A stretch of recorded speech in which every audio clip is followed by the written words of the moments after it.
तो दोस्तों, आज मैं आप लोगों को डबिंग से संबंधित कुछ छोटी छोटी बातें बताने वाली हूँ, जिसके बारे में शायद आप लोग ना जानते हो या वाकिफ ना हो।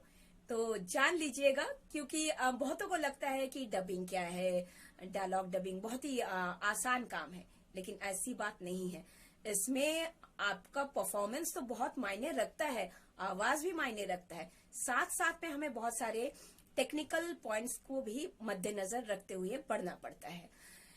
मसलन जैसे हम जब डबिंग करते हैं तो हम अगर अपने मुंह को इस तरह रखें, तो जब हम अपने होठ को ऐसे खोलेंगे तो एक आवाज आएगी। इसलिए डबिंग मतलब कुछ बोलने से पहले हमें अपने होठों को इस तरह खुला रखना पड़ता है। उसके बाद आता है कुछ शब्द हैं कुछ शब्द हैं जैसे ध, भ, फ। जब हम बोलते हैं तो एक हवा निकलती है, और वो हवा जिसको हम टेक्निकली ब्लो कहते हैं, वो अवॉइड करना पड़ता है हमें फ, भ और ध में, कि ब्लो ना आए। तो माइक धप करके उसको पकड़ता है, थ में भी पकड़ता है। फिर आता है लिप नॉइज, ये आवाज नहीं आनी चाहिए। उसके बाद आता है टंग नॉइज, जीभ की आवाज।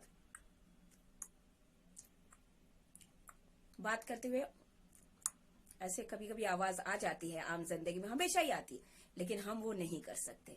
और आता है चकलिंग नॉइज, जैसे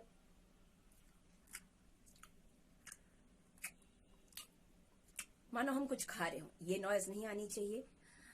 गले में खराश नहीं आनी चाहिए, खराश आए तो हाँ टेक करते हैं, ऐसा करना पड़ता है। या फिर पानी पीना पड़ता है, कुछ लोग गर्म पानी पीते हैं, चाय पीनी पड़ती है, जो आपके लिए अच्छा हो। और कभी कभी चाय के ऊपर एक लेयर सा पड़ जाता है ना मलाई का, वो अगर गले में फंस जाता हाँ टेक करते हैं, ऐसा करना पड़ता है। तो बहुत सारी छोटी छोटी बातें हैं जिसका ध्यान हमें रखना पड़ता है डबिंग के वक्त, कि जब हम माइक बहुत ही सेंसिटिव होता है। माँ सरस्वती इसमें वास करती है, हमारे वॉइस को बहुत ही अच्छे तरीके से इसके थ्रू किया जाता है। सब कुछ होता है, ट्रैक क्लीनिंग होता है, सब कुछ होता है, फिर भी हमें दी परफेक्ट करना होता है। जैसे कभी कभी कुछ लोगों में ना सांस की ऐसे फुल डायलॉग में ये आ जाता है। कभी कभी सांस की तकलीफ होती है, या जुकाम हो, सर्दी हो, तो हमेशा हमें अपने जुकाम को कंट्रोल करना पड़ता है, चाहे कोई दवाई लेकर, या होम्योपैथी की दवाई आती है, जैसे मैं लेती हूँ होम्योपैथी की 6 नंबर कफ एंड कोल्ड। मुझे जितने भी सर्दी जुकाम खांसी हो, मेरी आवाज बंद नहीं होती ऊपर वाले की दया से, तो मैं वो होम्योपैथी लेती हूँ 6 नंबर कफ एंड कोल्ड। आप लोग भी ले सकते हैं, वो बहुत ही बेहतरीन दवाई है। किसी भी अच्छे कंपनी का आप ले सकते हो होम्योपैथी के शॉप से। तो बहुत सारी छोटी छोटी चीजें हैं जो हमें डबिंग के वक्त ध्यान रखना पड़ता है। ये सारी टेक्निकल बातें हैं। फिर ये नॉइज नहीं आना चाहिए, बहुत कुछ है।